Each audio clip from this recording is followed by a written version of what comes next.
स्वागत है हमारे ऑनलाइन ट्यूटोरियल डायरेक्ट क्लासेस में। और हम आज आपके लिए टॉपिक लेके आए हैं नारेशन का। इसमें जो है नारेशन हम लोग चैप्टर पढ़ेंगे और इसमें इनडायरेक्ट ऑफ ऑब्जेक्टिव सेंटेंस हम लोग जो है एक टॉपिक पढ़ेंगे। इनडायरेक्ट ऑफ ऑब्जेक्टिव सेंटेंस का मतलब हुआ कि जब रिपोर्टेड स्पीच के रूप में ऑब्जेक्टिव सेंटेंस आए तो उसको इनडायरेक्ट में कैसे बदलें। तो इसके लिए हम रूल सीखेंगे, बहुत ही आसान है, 3-4 स्टेप में इसको हम खत्म करेंगे। बस वीडियो को आप शुरू से अंत तक देखिए, समझना है आपको।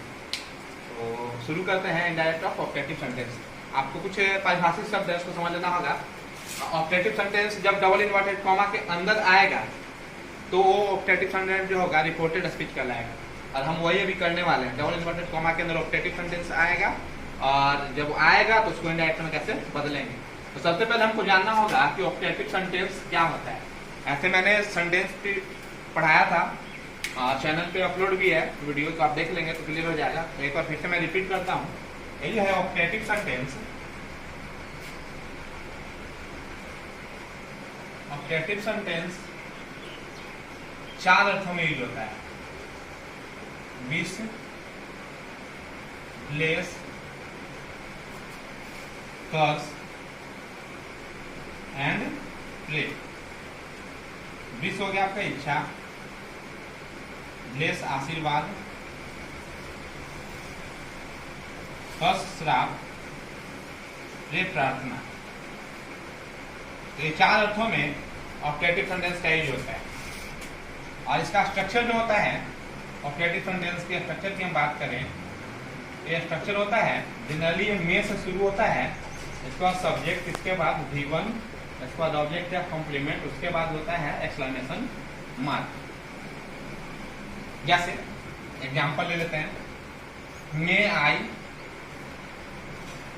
बी अ किंग, मैं एक राजा बन जाऊं। ये विश के सेंस में हम इसको यूज किए हैं, यहाँ पे ये विश का सेंस दे रहे हैं।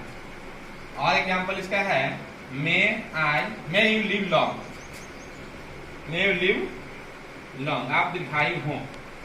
यहाँ पे इससे सामने वाले को ब्लेस कर रहे हैं। कर्स किसी को श्राप देना है, जैसे may you die of cholera, तुम कॉलरा से मरो। तो यहाँ पे ये जो अर्थ आ रहा है ये कर्स का अर्थ आ रहा है, यानी किसी को श्राप देना है। प्रे के अर्थ में जो है बी सी और डी आपका होगा। प्रे के अर्थ में जैसे may God keep you happy, keep you safe या हैप्पी, सेफ ले लिया मैंने, भगवान आपको सुरक्षित रखे। यहाँ पे जो अर्थ आ रहा है सेंटेंस से प्रे का अर्थ आ रहा है।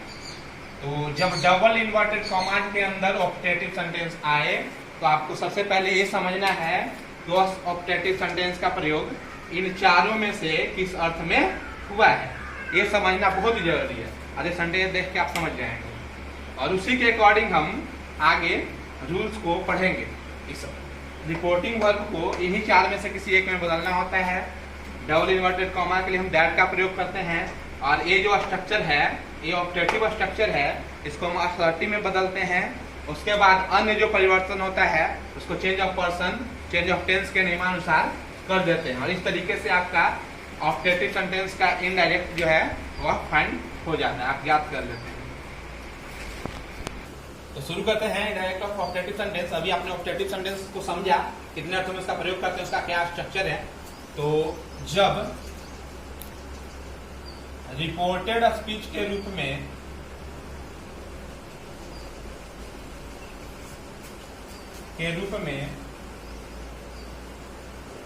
ऑब्जेक्टिव सेंटेंस आ जाए, ऑब्जेक्टिव सेंटेंस आ जाए तो इनडायरेक्ट में बदलने के लिए निम्नलिखित स्टेप्स हैं। निम्नलिखित स्टेप्स हैं। और ये जो स्टेप्स हैं, 4 स्टेप्स हैं। सबसे पहले है आपका रिपोर्टिंग वर्ब। रिपोर्टिंग वर्ब क्या होता है? तो डबल इन्वर्टेड कॉमा के बाहर स्थित सेंटेंस का जो वर्ब होगा वो रिपोर्टिंग वर्ब होता है। और जनरली रिपोर्टिंग वर्ब के स्थान पर से या सेड का प्रयोग होता है। इस रिपोर्टिंग वर्ब को हम सेंटेंस के अर्थ के अनुसार विश, ब्लेस, कर्स या प्रे में बदल देते हैं। सेकंड जो है, हम डबल इन्वर्टेड कॉमाज को हटाते हैं। तो डबल इन्वर्टेड कॉमाज को जब हटाएंगे, जब रिपोर्टेड स्पीच आपका होगा ऑब्जेक्टिव सेंटेंस, तो डबल इन्वर्टेड कॉमाज जो है यह चेंज होगा दैट में। उसके बाद जो ऑब्जेक्टिव सेंटेंस होगा इसको असर्टिव सेंटेंस में बदल देना है। अर्थात कहने का मतलब हुआ कि may plus subject plus V1 plus object और कॉम्प्लीमेंट प्लस एक्सक्लेमेशन मार्क को बदलना है subject plus may plus V1 plus object या कॉम्प्लीमेंट प्लस फुल स्टॉप, इसमें बदल देना है। और चौथा जो सबसे महत्वपूर्ण स्टेप है, चौथा मैं यहाँ पे मेंशन कर रहा हूँ आपके लिए, इसमें अन्य जो परिवर्तन होंगे, अदर चेंजेस, यह होगा अकॉर्डिंग टू जनरल रूल्स, सामान्य नियमों के अनुसार। सामान्य नियम क्या है? तो जैसे ही हम इसको ऑब्जेक्टिव सेंटेंस को असर्टिव में बदलेंगे तो इसका पर्सन और टेंस का जो है निर्धारण, सामान्य नियम जो है चेंज ऑफ पर्सन और चेंज ऑफ टेंस का, उसके अनुसार से हम इसको परिवर्तित कर देंगे। तो ये 4 महत्वपूर्ण स्टेप्स हैं जिसको फॉलो करके आप ऑब्जेक्टिव सेंटेंस का इनडायरेक्ट जो है वो फाइंड कर लेंगे। तो अभी हम कुछ एग्जांपल देखेंगे कि इनडायरेक्ट ऑफ ऑब्जेक्टिव सेंटेंस जो है कैसे हम निकालते हैं। सबसे पहला हम एग्जांपल लेते हैं, he said to me may you live long. यहाँ पे ये सेंटेंस देखिए आप, मे यू लिव लॉन्ग। एक आदमी जो है ही या मी को आशीर्वाद दे रहा है कि आप दीर्घायु हो। तो जब आशीर्वाद मिल रहा है तो ब्लेस इसको कहेंगे, ब्लेस का सेंस ले रहा है। और ब्लेस से V1 है, इसका V2 हो जाएगा ब्लेस्ड, और V3 भी ब्लेस्ड ही होगा। इसको समझ लेना है, हो गया आपका V2, हो गया V3। यहाँ पे जो रिपोर्टिंग वर्ब है, मैंने बताया था कि जनरली से या सेड आएगा, तो V2 है तो हम V2 का यूज करेंगे ब्लेस का, तो हो जाएगा ही ब्लेस्ड मी। तो सबसे पहला स्टेप जो मैंने फॉलो किया, रिपोर्टिंग वर्ब को सेंटेंस के सेंस के अनुसार ब्लेस में बदला। उसके बाद ऑब्जेक्ट ऐसा आसान पर रहेगा। डबल इन्वर्टेड कॉमाज के लिए मैंने बोला था दैट का प्रयोग करने के लिए, तो मैंने दैट का प्रयोग किया। उसके बाद मे you live long, may you live long को जो आप सोचेंगे असर्टिव करके तो बनेगा यू मे लिव लॉन्ग। अरे सेकंड पर्सन है, सब्जेक्टिव केस में है, तो सेकंड पर्सन का जो है परिवर्तन चेंज ऑफ पर्सन के अनुसार देखिए तो सेकंड पर्सन ऑब्जेक्ट के अनुसार बदलता है। इसका परिवर्तन ऑब्जेक्ट के अनुसार होगा, फर्स्ट पर्सन सब्जेक्ट के अनुसार, सेकंड पर्सन ऑब्जेक्ट के अनुसार, थर्ड पर्सन में नोथिंग। तो सेकंड पर्सन ऑब्जेक्ट मी है, लेकिन ये यू जो है सब्जेक्टिव केस है, इसलिए मी का सब्जेक्टिव केस आई लेंगे, आई हो जाएगा।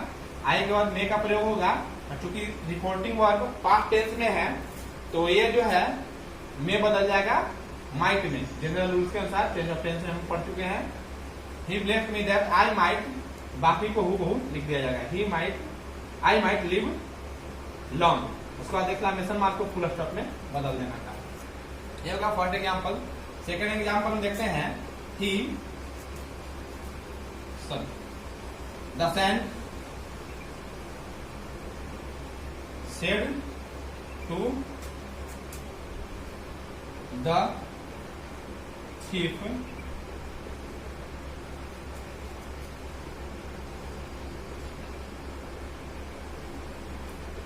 may you die सुन। संत ने चोर को कहा कि तुम शीघ्र मर जाओ।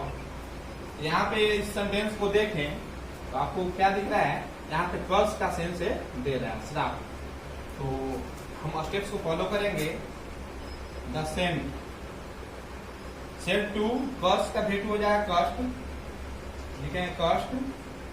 ऑब्जेक्ट है द थीफ, तो ये अपने स्थान पर रहेगा द थीफ। इसके लिए दैट का प्रयोग करेंगे, तो दैट आ गया। मे यू डाई सुन को जब हम बदलेगा सर्टी में तो बनेगा यू मे डाई सुन। और सेकंड पर्सन फिर से ऑब्जेक्ट के अनुसार चेंज होगा, तो ऑब्जेक्ट है थर्ड पर्सन का सिंगुलर नंबर का नाम, तो इसके लिए प्रोनाउन हम लेंगे थर्ड पर्सन के सिंगुलर नंबर के लिए, मेल के लिए ही, तो ही। उसके बाद मे बदलेगा माइट में, ही माइट डाई सून। तो इस तरीके से हम जब रिपोर्टेड स्पीच के रूप में ऑब्जेक्टिव सेंटेंस आए तो इनडायरेक्ट में हम बदलते हैं। तो मैंने जो 4 महत्वपूर्ण स्टेप्स बताया उसको आप फॉलो कीजिए और आप सीख जाएंगे।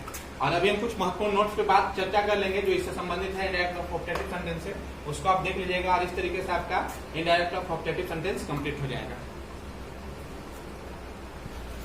अभी हम लोग देखेंगे कुछ महत्वपूर्ण नोट्स, इंपॉर्टेंट नोट्स रिलेटेड है आपका indirect of objective sentence topic से। सबसे पहला जो है नोट 1 ये है, जब ऑब्जेक्टिव सेंटेंस से में गैप रहे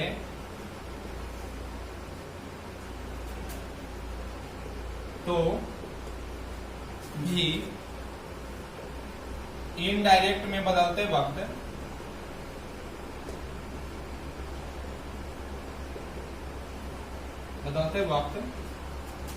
में का प्रयोग करना है, में का प्रयोग करना है। फर्स्ट नोट पे अगर हम चर्चा करें तो कभी कभी ऐसा होता है कि सेंटेंस में नहीं है और वो सेंटेंस ऑब्जेक्टिव प्लेस का या प्रे के सेंस में यूज हो रहा है, तो उस स्थिति में हम अपने मन से में को कंसीडर करेंगे और उसका टेंस के अनुसार ऑब्जेक्टिव सेंटेंस का जो टेंस है, रिपोर्टिव वर्ब का जो टेंस है उसके अनुसार से परिवर्तित करेंगे। और हमने सेंटेंस का जो एक ट्यूटोरियल लिया था उसमें बताया था ऑब्जेक्टिव सेंटेंस और एक्सक्लेमेटरी सेंटेंस, दो ऐसे सेंटेंस है जिसके अंत में एक्सक्लेमेशन मार्क होता है। तो जब सेंटेंस में से शुरू हो और अंत में एक्सक्लेमेशन मार्क हो तो ऑब्जेक्टिव होता है, और सिर्फ अंत में एक्सक्लेमेशन मार्क हो, में से शुरू नहीं हो, किसी अन्य शब्द से शुरू हो और एंजॉय, सॉरो, रिग्रेट इत्यादि का बोध करा रहा हो तो होता है एक्स्ट्रा एक्सक्लेमेटरी सेंटेंस। तो मैं अपने मन से आपको लगाना है, जैसे एक एग्जांपल ले लेते हैं थोड़ा सा। राम said to me,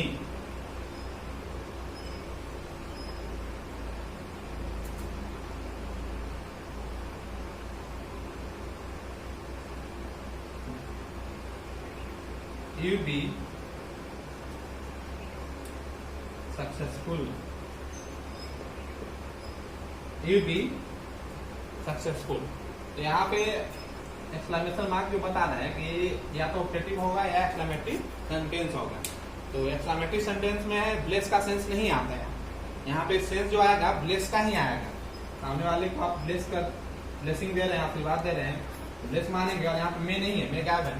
तो बनाते वक्त इनडायरेक्ट में जब हम चेंज करेंगे तो इसी के अनुसार ब्लेस का सेंस आ रहा है, तो मैंने ब्लेस्ड लगा दिया, blessed me.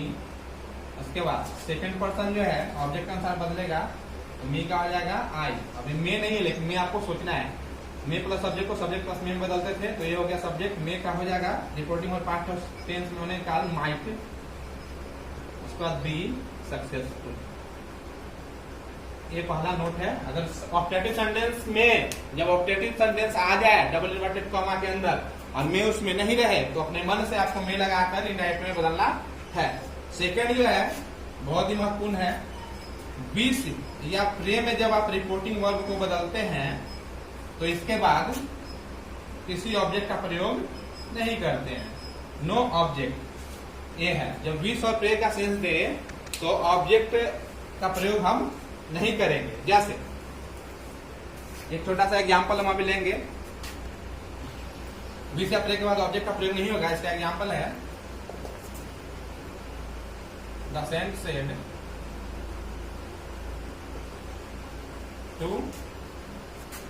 saint said to me, God bless you.